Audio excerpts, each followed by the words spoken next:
Real life is in the present moment, not the memories of the past which is dead and gone, nor the dreams of the future which is not yet born. One who lives in the present lives the real life, and he is happiest. The attempt to live in the present constitutes an important element of Buddhist meditation. For too often, suffering and anxiety emerge from the past memories or thoughts about the future. A person may reflect on the past and wonder how things could have been different. This only leads to more anxiety since the past cannot be changed. Similarly, a person may think about the future in widespread speculation. In the process of these acts, it becomes hard for a person to in fact live, which can only be done in the present. Living involves a viewpoint from the present, not from what has already occurred or might occur. Thoughts in people's minds tend to cause doubt, happiness, and sadness. During meditation, the emptying of the mind is meant to occur.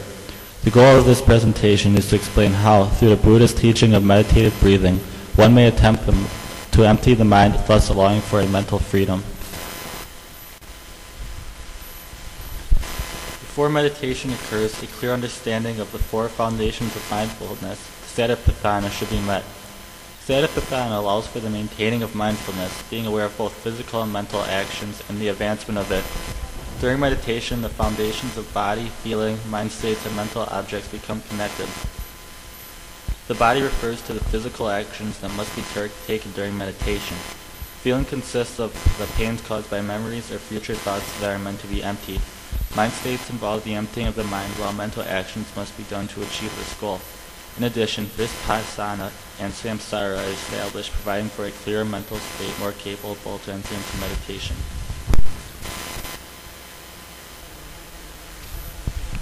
Buddha instructed bhikkhus how to meditate. Meditation involves deep contemplation, so the Buddha determined that the forest, being a quiet and secluded area, was the best place to meditate. However, the term forest can mean any place of seclusion. A secluded environment would be required since the mind has a tendency to wander among ideas. A person's mind always pictures mental objects. Any distractions need to be eliminated in order to fully concentrate. The Buddhist analogy, just as the man who tames a calf would tie it to a post, so here should one's own mind be firmly fastened to an object. Helps explain why a meditating mind should be isolated. Anything that has not been trained to act in a certain way will act as it always has. Also, the mind will process objects automatically. Any objects that would cause the mind to do so would need to be eliminated. With the mind isolated from distractions, the mindfulness of breathing can be achieved. The Buddha taught 4 tetrads as the path to meditation. The first tetrad creates the initial steps for the contemplation of the body. While breathing, the focus of the mind needs to be on the breath. Buddha acknowledges the types of breathing, stating, the long kind and the short as well, the in-breath and the out-breath too. Such are the 4 kinds that happen at the nose tip of a bhikkhu. Subsequently, it does not matter how one breathes. It only matters that one knows how they breathe, whether it be long or short, in or out. The mentions of long and short breath each have 2 meanings. In terms of space, a long breath would refer to a breath that takes a long time to satisfy a large living being, such as the breath of an elephant or a snake. In these examples, it would take a long time for a breath to fill the animal up. In comparison, a short breath would fill a small animal based on the same principles. In humans, long and short correlates to the length of time a breath is taken in. In the process of this type of breathing, the body needs to be experienced. This can be done by limiting the body's movements, allowing for the mind to concentrate solely on breathing. Any other actions would interfere with mindfulness, since a person in meditation would become aware of the action. Breathing is the only action that a human body does automatically. Therefore, this allows for the simplification of life, resulting in the focus on the mind and breath. The simplification provides the environment in which the mind can be calmed. Breathing must be done in a way that is opposite of the rough way of everyday breathing. Otherwise, the body would tend to breathe through the mouth, thus interfering with concentration. Through contemplation, the body and mind become distinguishable entities. Their separation becomes clear through the initial realization of the present. At this point, the mind reaches a point of peace. The actions of the bhikkhu become so subtle that doubt can occur in relation to whether the lungs, nose, mouth, and other breathing parts really exist. This comes about with the separation of the body and mind. This concludes the experiences of the first tetrad. Although the meditation involved in this tetrad is considered an elementary portion of meditation, it still requires some learning. A bhikkhu learns this practice in 5 steps. learning, questioning, establishing, absorption, and characteristic. All of these steps are practiced in relation to the meditative subject, the first tetrad. For example, one should learn, question, establish, absorb, and recognize the characteristics of the first tetrad. Once this is accomplished, the practice of meditation can begin. First, the bhikkhu should count numbers between 5 and 10. The speed of the counting should gradually get slower until all thoughts are cut off from the mind. Next, there must be a connection between each breath so the breathing becomes continuous. There should be no beginning, middle, or end to each breath. Eventually, counting needs to cease and a new step emerges called contact and fixing. This relates to the knowledge of one's breathing independent of thinking. An analogy explaining this would be a gatekeeper to a town examining people who enter. He examines people who enter or leave the town, but afterwards they are not a concern to him. Similarly, incoming and outgoing breaths are not a concern to bhikkhu, rather only breaths that just arrive at the nostrils are considered. Finally, the step of observation arises when the bhikkhu understands that his body is the source of the breathing. In addition, the bhikkhu becomes aware of the breath's immaterialistic nature similar to the mind. After the completion of the first tetrad, the transition to the second tetrad is made. This tetrad relates to the contemplation of feelings. The main idea of this contemplation is that there are experiences that people can relate to. These experiences are wide-ranged and differ from happiness to pain and anger. In life, our mental state of being has a tendency to be clouded by the thoughts of our experience.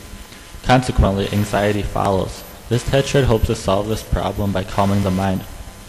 It is a way of training the mind to detach from the world. Breathing here is symbolic of breathing out all experiences in the world.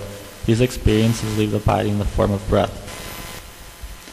In this stage, the bhikkhu enters in the first dhanas. Bliss and rapture exist in the first dhanas. Through meditation, the bhikkhu experiences rapture and contemplates the idea. Rapture I shall breathe in, rapture I shall breathe out. Here rapture is experienced both as an object and as a non-illusion.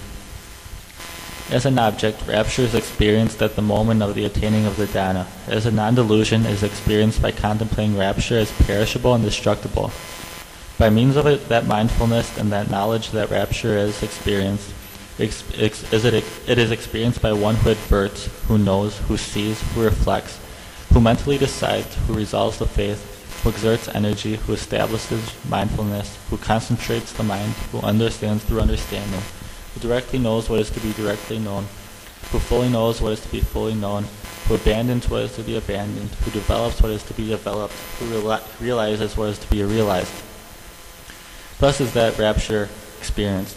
Once this level of concentration is accomplished by the bhikkhu, he transitions into the third dana where joy exists. Then the bhikkhu enters into the fourth dana where joy and bliss disappear. This is necessary since joy and bliss interfere with mental stability. At this point, the bhikkhu will enter into mental equanimity. Mental equanimity refers to the equilibrium of human emotion that occurs through meditation. In this state, the bhikkhu will be aware of all his surroundings but does not view them as change. In order to establish this state of mind, all desires need to be given up. Mental formation, which creates images of desire and perception, must be eliminated to free the mind of earthly objects. Eventually, desires will be released and mental equanimity will be achieved. Next, the bhikkhu will enter in the third tetrad, which involves the contemplation of the mind. In this period, the mind should be aware of any feelings, either good or bad. The mind needs to feel as if it is in a state of pleasure. In addition, the mind needs to feel like it is no longer needed. This requires much concentration to extinguish all thoughts in the mind. Once this occurs, the mind becomes gladdened since it does not need to react to the everyday experiences of life. Through concentration, the mind is pleased by associating with rapture. Through insight, the mind is pleased by understanding the destruction of the dana. It is through the dana that the mind is liberated. According to the first dana, the mind is released from hindrances. Here, pleasure and rapture are born from withdrawal from the experiences of life.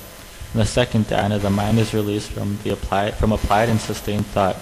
By the third dana, the mind is released from rapture. Finally, by the fourth dana, the mind is free, having been released from pleasure. The end of the third tetrad transitions into the fourth tetrad. Here the bhikkhu contemplates mental objects.